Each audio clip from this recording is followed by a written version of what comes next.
escuta, né, por aí, assim.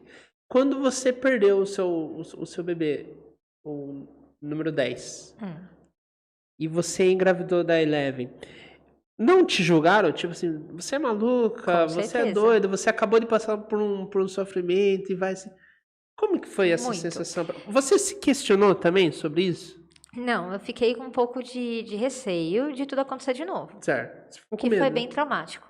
Bem Sim, traumático, assim, uhum, a situação em si, né. uhum. E mas eu cheguei a evitar de contar logo no começo. Eu demorei um pouquinho para contar por causa de não querer escutar, porque eu sabia que eu estava um pouco mais fragilizada, Você estava fragilizado naquele então eu momento. quis me poupar. Então eu demorei para contar. Aham. E quando eu contei normalmente eu fazia um estardalhaço quando a gente ia contar alguma Sério? coisa, sempre. É sempre uma alegria. Então, para as crianças a gente contou fazendo estardalhaço de sempre, né, para as pessoas mais próximas da família também. Mas assim, no geral, eu esperava alguém perguntar. Porque a pergunta sempre era, né? Nossa, você tá grávida? Porque barriga de mãe eterna, né? E eu sempre Aham, falava, é pão de queijo, é pão de queijo. Até que um dia eu falei, não, eu tô. E aham. pronto, e foi assim. Mas eu esperei um pouco para contar, para me blindar um pouco. Porque sim, as pessoas, elas conseguem ser bem, assim, Invasivas. invasivas. Eu ia falar livres, né? Ah, não, são Mas invasivas. Porque assim, cara, é uma escolha de vocês, não é algo. E vocês estão fazendo consciente. Vocês tiveram os filhos conscientes. sim. Não foi algo tipo, ah, Mas, cara, e não é nem as pessoas que nos conhecem. Às vezes, chegou a acontecer de a gente tá no shopping com as crianças, comendo McDonald's, e vinha a mulher e falava, viu, é tudo seu? É. Do mesmo pai? É, porque também perguntavam se era do mesmo pai. Tem gêmeo? Assim, ia fazendo uma ah, entrevista. A gente chegou a decorar a sequência de de perguntas. Eu perguntas. até falo disso no livro. Tem um capítulo Aham. que eu falo a sequência das perguntas, As né? perguntas padrões. É, e aí pergunta, mas Aham. é porque você quis ou foi acidente? Seu Sim. marido concorda com isso?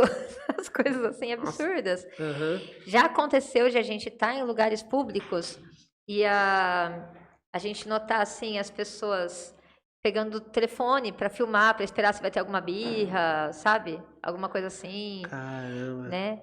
Isso aí é chato? Oi? Essa parte da exposição com o celular, com mídia, Ah, é. E é também chato. mesmo, Porque não mesmo pede nas redes permissão, né? sociais. Sabe, eu sigo um youtuber que eu sou muito fã desse youtuber que é o Júlio Cossielo, o Johnny acompanha também. E direto ele fala, cara, não sei se você conhece o Júlio Cossielo, e ele é casado com outro youtuber que é a Tatá, e eles têm 2 filhos e tal. E ele fala, mano, pode pedir o que vocês quiserem pra mim, pode pedir o que vocês quiserem pra Tatá, mas não expõe meus filhos. Porque, tipo, tem gente que é sem noção, acho que é porque o pai. E lógico, as crianças acabam ficando Uhum. famosas também. Daí acho que é porque o pai e a mãe é famoso, pode chegar, pode abraçar, pode fazer filho. Mano, é uma criança, velho. Não, mas esse tipo de coisa não. Assim, a gente viu de curiosidade mesmo das pessoas, né? Sim. E agora, no Instagram, sobretudo, teve uma época que tinha, assim, alguns comentários bem sem noção. Mas esses eu acabo assim, eu bloqueio, eu deleto, né? Agora também tem muita gente boa. Muita gente Sério, que assim bacana. que gosta de participar da nossa história, que Aham. vem que comenta que eu nunca vi ao vivo, mas a gente considera amigo, porque tá sempre ali falando e perguntando e torcendo, Interagindo. interagindo. Então, tem uma parte positiva também, sabe? Sim. De pessoas que genuinamente torcem por nós, Aham. né? Então, tem os dois lados da moeda, Sim, que né? bacana. Após a Eleven, daí veio mais uma gestação. Isso. E que vocês não sabem se era. E era o José ou a Isabela. Uhum. E como que foi também? Também foi dolorida a perca também? Foi. Foi. A gente foi assim, eu confirmei, eu já sabia que eu estava grávida assim, porque a gente, né, conhece o corpo, né? Mas aí eu confirmei a gestação na quinta-feira de manhã.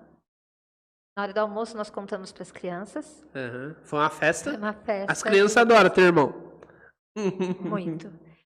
E a gente até filmou a hora que a Sim. gente contou assim, né, Aham. para eles. E aí de noite a gente ia para um retiro. É um retiro que a gente fazia anualmente, Isso lá né, em Ceilândia lá em também, lá em Brasília. É. Brasília. Era um retiro a nível nacional, coisa e tal. E a gente foi para esse retiro, e daí no sábado eu comecei a me sentir mal. Aí eu falei pro Fernando, eu vou pro quarto que eu não tô bem. Tava no início da gestação? Eu tava de 8 para 9 semanas, né?